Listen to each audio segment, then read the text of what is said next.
Hello friends, कैसे हैं आप सब। उम्मीद है आप सब मस्त होंगे। तो आज हम लोग BSc second year third semester, ये तो मैंने इस पे लिखना ही भूल गया हूँ, चलो अभी बता रहा हूँ। वैसे आप लोगों को पता ही है, BSc second year third semester botany मतलब वनस्पति विज्ञान, इसके जो पहली यूनिट है यूनिट 01, इसके 2 लेक्चर ऑलरेडी अपलोड हैं। आप लोग देखे भी होंगे, जो नहीं देखे वो लोग प्लेलिस्ट में जाके देख सकते हैं। ये तीसरा लेक्चर है #3। इसमें हम लोग डिस्कस करेंगे फ्लोरा और जो आइडेंटिफिकेशन टेक्सोनोमिक एड होती है, फ्लोरा एंड टेक्सोनोमिक एड, जो कि मेनली हमारे में कीज़ पढ़ना है। की भी 2 टाइप की पढ़ना है इसमें, सिंगल एक्सेस की और मल्टी एक्सेस कीज़। इसका नोट्स भी आपको मिल जाएगा व्हाट्सएप ग्रुप और उधर आपको टेलीग्राम पे भी प्रोवाइड किया जाएगा। तो हिंदी और इंग्लिश दोनों लैंग्वेज में मैंने इनकी डिफिनेशन लिख दी है। पहले आपको समझा दूं कि फ्लोरा क्या होता है। एक्चुअल में फ्लोरा जो होता है, 2 वर्ड होते हैं, फ्लोरा और एक होता है फ्यूना। हिंदी में बोले तो फ्लोरा को बोलते हैं वनस्पति जाति,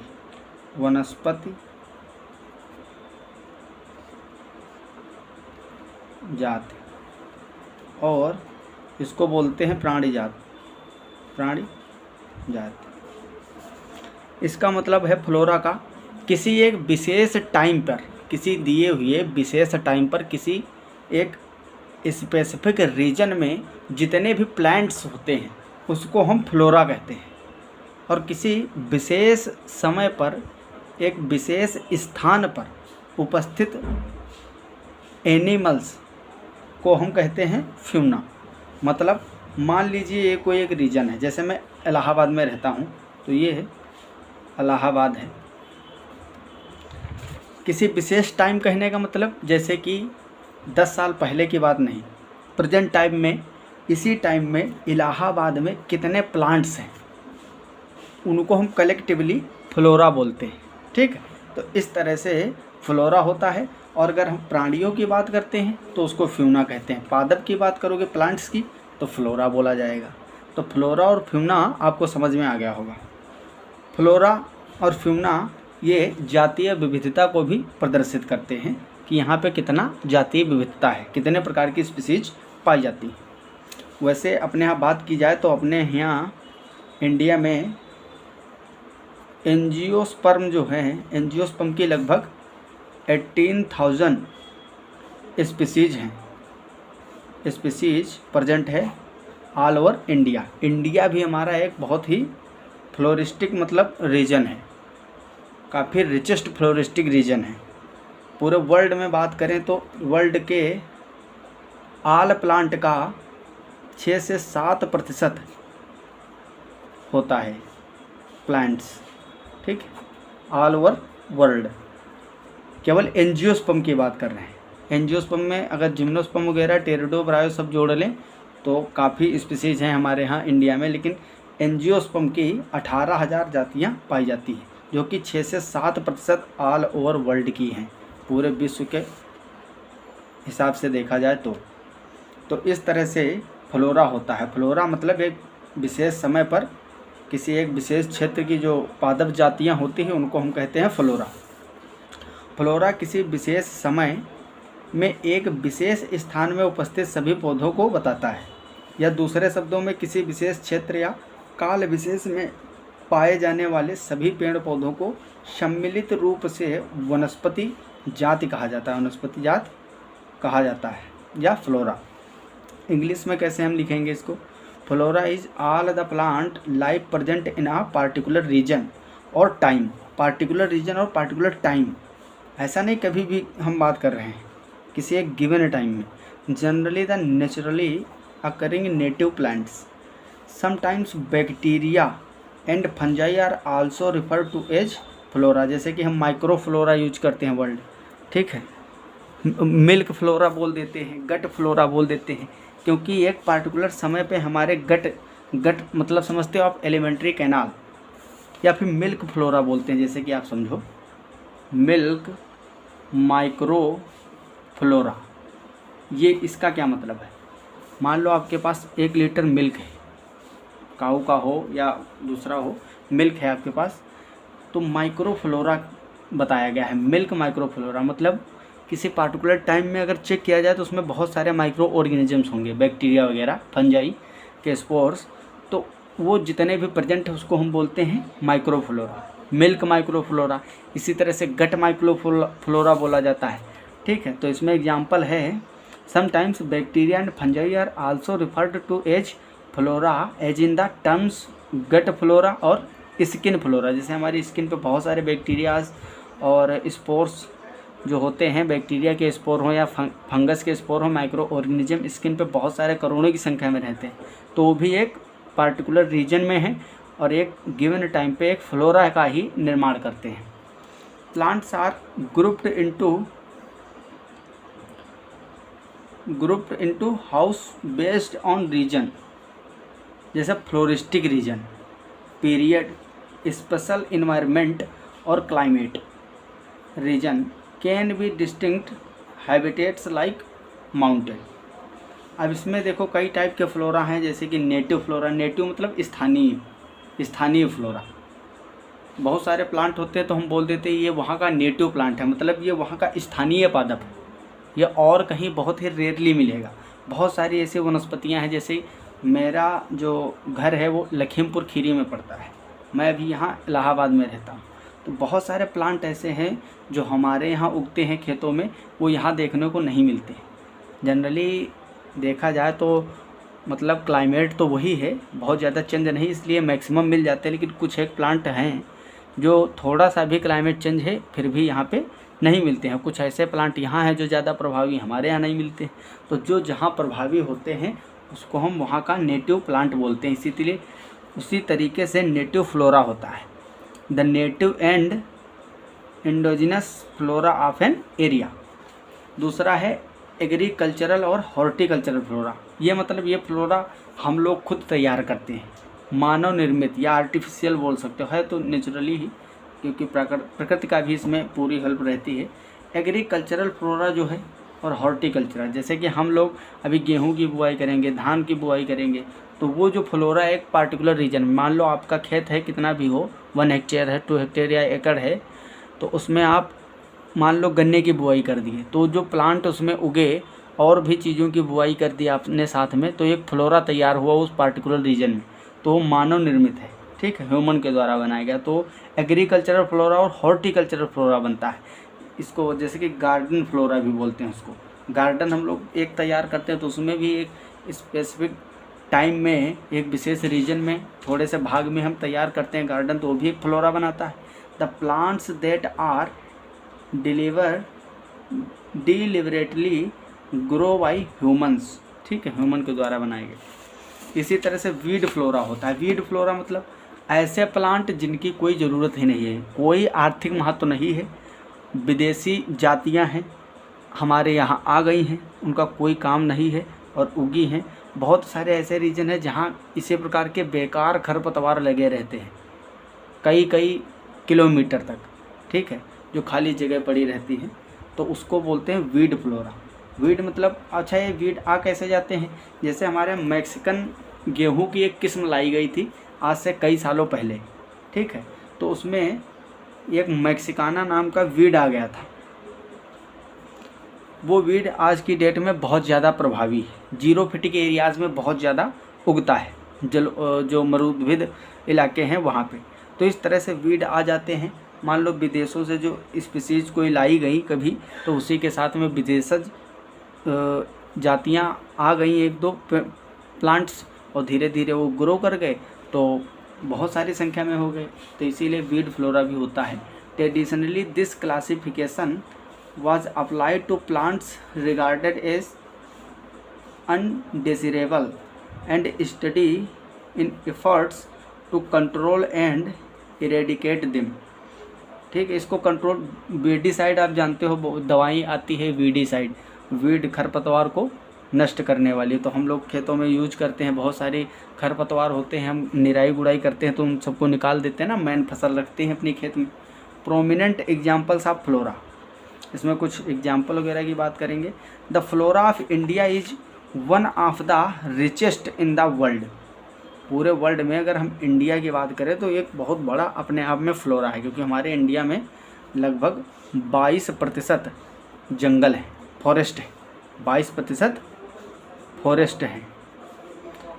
सन 1952 के अकॉर्डिंग अगर देखा जाए तो 33% फॉरेस्ट होने चाहिए, लेकिन सन 1992 में जब एक आंकड़ा लगाया गया था तो हमारे यहाँ 22% जंगल मिले थे। 1952 के अकॉर्डिंग 33% होने चाहिए जंगल, फॉरेस्ट, लेकिन जब 1992 में 1992 में एक आंकड़ा लगाया गया तो 22% के लगभग जंगल थे। आज की डेट में और कम हो गए, 14% या 6% ही रह गए हैं शायद। बहुत ज़्यादा कम हो चुके हैं, सब जंगलों को काट दिया गया, खेती में कन्वर्ट कर दिया गया, शहर बसा दिए गए, धीरे धीरे सब खत्म होते जा रहे हैं वनस्पतियाँ। फिर भी जो इंडिया है वो काफ़ी रिचेस्ट फ्लोरा है। The flora of India is one of the richest in the world due to the wide range of climate. इसका मतलब समझो बहुत इम्पोर्टेंट है, इसी के कारण ये सब हो सका है, क्योंकि हमारे यहाँ जो क्लाइमेट है ये काफ़ी डिफरेंट हर प्रकार का है, इसीलिए हर प्रकार की जो वनस्पतियाँ हैं वो उग जाती हैं। ठीक, ये हम लोगों का गुड लक है कि ऐसा हमारे यहाँ हो पाता है।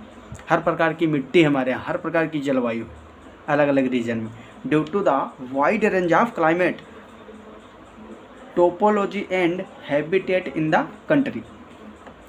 There are estimated to be over 18,000 species of flowering plants, मतलब angiosperm in India, which constitute some 6 to 7% of the total plant species in the world, जो कि मैंने आपको पहले ही आइडिया दे दिया था। 8 man floristic region of India, India के 8 बहुत ही ज़्यादा मैन फ्लोरिस्टिक रीजन जो है, मुख्य फ्लोरिस्टिक रीजन इंडिया के, इसमें हिमालयाज़ आता है हमारा, western Himalayas, eastern Himalayas, Assam, Indus plain, Ganges plain और डेक्सियन, मालाबार और अंडमान निकोबार, अंडमान आइसलैंड जो है वहाँ से भी, वहाँ भी जो है फ्लोरा काफ़ी रिचेस्ट है। और अंडमान में कई सारी स्पीसीज़ें जो है अभी भी रिसर्च यहाँ पे बहुत ज़्यादा चलता है। अंडमान में ही एक है साइकस धर्मराजाई, जो कि जिस यूनिवर्सिटी में पढ़ता हूँ, AU में पढ़ाई किया हूँ, मतलब मेरा ग्रेजुएशन कंप्लीट हुआ है AU से, तो वहाँ के ही एक प्रोफेसर थे, मतलब रिसर्च कर रहे थे PhD वो, तो उन्होंने साइकस धर्मराजाई को डिस्कवर किया था वहीं पे अंडमान निकोबार में। तो हम लोगों को प्रोफेसर यहाँ के पढ़ाते थे तो बताते थे, क्योंकि अभी हाल ही की बात है, ज़्यादा दिन की नहीं है। तो वहाँ के पूर्व प्रोफेसर एक रहे थे धर्मराज सिंह, उन्हीं के नाम पे, उन्हीं के स्टूडेंट थे जिन्होंने डिस्कवर किया था, तो उन्हीं के नाम पे रख दिया था इसका साइकस का नाम। साइकस की एक स्पीसीज है साइकस धर्मराजाई, तो ये अंडमान निकोबार आइसलैंड पे ही उन्होंने इसको डिस्कवर किया था। तो वहाँ का फ्लोरा काफ़ी रिचेस्ट है, हर प्रकार की वनस्पतियाँ मिल जाती हैं वहाँ देखने को। अब अगर हम बात करते हैं टेक्सोनोमिक एड की, लेक्चर थोड़ा भले ही लॉन्ग हो जाए लेकिन चीज़ें हम अच्छे से समझ लेंगे। ये जो की होती है कुंजी, ये समानताओं और असमानताओं पे आधारित होती है, सिमिलरिटी और डिफरेंसेस पे। टेक्सोनोमिक एड में हमको की पढ़ना है, कुंजी या चाबी। A key is a taxonomic aid used to identify plants। Plant जो पादपों की पहचान है, एनिमल्स की पहचान है, इसके लिए इसका यूज किया जाता है। काफ़ी हद तक ये सही साबित होती है, क्योंकि प्लांट का एग्जैक्ट आइडेंटिफिकेशन के लिए हम की का ही यूज करते हैं। बहुत ही अच्छा ये साधन है। Based on similarities and differences. ये सिमिलरिटी और डिफरेंसेस के तौर पे काम करती है, इस पे आधारित होती है। The keys are based on contrasting characters. Contrasting मतलब जो विपर्यासी रूप होते हैं, आप लोग जेनेटिक्स में पढ़े होंगे ये वर्ड कॉन्ट्रास्टिंग कैरेक्टर, मतलब विपर्यासी, विपरीत, oppose. In a pair known as a couple it represents the designation between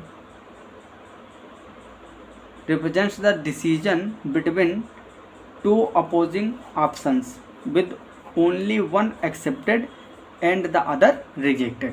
ठीक है, तो ये समानता असमानता मतलब सिमिलैरिटी और डिफरेंसेस के आधार पर इससे हम पहचान करते हैं, एक को स्वीकारा जाता है और एक को नकारा जाता है, उसी के अकॉर्डिंग इसमें हम पहचान करते हैं प्लांट और एनिमल की, कोई भी ऑर्गेनिज्म हो। हिंदी में इसको किस तरह से लिखेंगे? यह एक अन्य साधन सामग्री है जिसका प्रयोग समानताओं और असमानताओं पर आधारित होकर पौधों तथा प्राणियों की पहचान में किया जाता है। यह कुंजी विपर्यासी लक्षणों जो प्रायः जोड़ों में होते हैं के आधार पर काम करती है। कुंजी विपरीत विकल्पों को चुनने को दिखाती है। इसके परिणाम स्वरूप एक को मान्यता मिलती है और दूसरे को अमान्यता प्राप्त होती है। कुंजी में प्रत्येक कथन मार्गदर्शन का कार्य करता है। पहचानने के लिए प्रत्येक वर्ग की संवर्ग जैसे कुल, वंश, जाति, इन सब के लिए वर्ग की कुंजी की आवश्यकता होती है। अलग वर्ग की कुंजी की आवश्यकता होती है। तो ये पहचान के लिए बहुत ही अच्छा साधन है। इसमें बस यही याद रखना है, और ये समानता और असमानता, सिमिलरिटी और डिफरेंसेस पे काम करता है, पे आधारित होता है। इसमें एक को जो विपर्यासी लक्षण होते हैं, विपरीत लक्षण, उसमें एक को मान्यता दी जाती है, दूसरे को अमान्यता दी जाती है। कुल, वंश, जाति सबके लिए अलग अलग वर्ग की कुंजी तैयार की जाती है। यही सारी चीज़ें इसमें पढ़ना होगा। कुंजी में प्रत्येक कथन जो होता है मार्गदर्शन का कार्य करता है पहचानने के लिए। अब इसमें टाइप जो हैं, single access keys have been in use for several 100 years। They may be printed in various styles. Example जैसे कि लिंक्ड, नेस्टेड और ग्राफिकल, और used as interactive computer aided keys. Multi access keys allow the user to adapt the key to the particular organism that is being identified। या दूसरे शब्दों में हम कह सकते हैं, in other word, in biology और medicine a multi access keys is an identification keys, पहचान की कुंजी है, which overcomes the problem of the more transitional single access keys of requiring a fixed sequence of identification steps। multi access keys may be printed in various way जैसे tubular, matrix, formula, style, etc. but are more commonly used as computer aided और interactive keys। ठीक है, तो ये हमारा single access और multi access keys हो गया। टेक्सोनोमिक ऐड में की 100% टॉपिक पूछा जाता है, टिप्पणी, ये आपको याद करके जाना है। ये मैं फ़ोटो इसका लेके और PDF फॉर्म में डाल दूंगा, हिंदी इंग्लिश दोनों में है। जो मैंने इसमें लिखा है इतना आप याद करके जाओगे, आसानी से याद हो जाएगा। एक बार मैंने समझाया, लेक्चर देखोगे, फिर इसको जब पढ़ोगे आप तो समझ में जल्दी आ जाएगा, याद हो जाएगा। बाकी अदर जगह से पढ़ोगे तो बहुत ज़्यादा लॉन्ग रहता है, उसमें सेंटेंसेस भी बहुत काफ़ी टफ रहते हैं। इसलिए आपको यही करना है, जो मैं अपने हाथों से लिख के अपने हिसाब से, इस तरह से आपको बुक में कहीं लिखा नहीं मिलेगा जल्दी, ठीक है, उसमें से निकालना पड़ेगा। इसलिए मैंने जो खुद से बनाए हैं नोट्स, ये मेरे हैंड रिटन नोट्स हैं, इससे आप लिख के आओगे एग्ज़ाम में, नंबर पूरे मिलेंगे, कहीं नहीं कटेगा। तो आप इसी से तैयारी करें, पढ़ें। इसको मैं व्हाट्सएप ग्रुप जो है, जो कि आज ही क्रिएट किया गया है, और लिंक उसका टेलीग्राम पे भी है। जो लोग जुड़ गए हैं फिर ठीक है, नहीं जुड़े हैं तो वो भी जुड़ जाएँ, दोनों जगह इसका PDF सेंड कर दिया जाएगा। तो आप लोग अच्छे से पढ़ाई करो। मिलते हैं अगले लेक्चर में अगले टॉपिक के साथ, तब तक के लिए okay bye, all the very best, thanks for watching.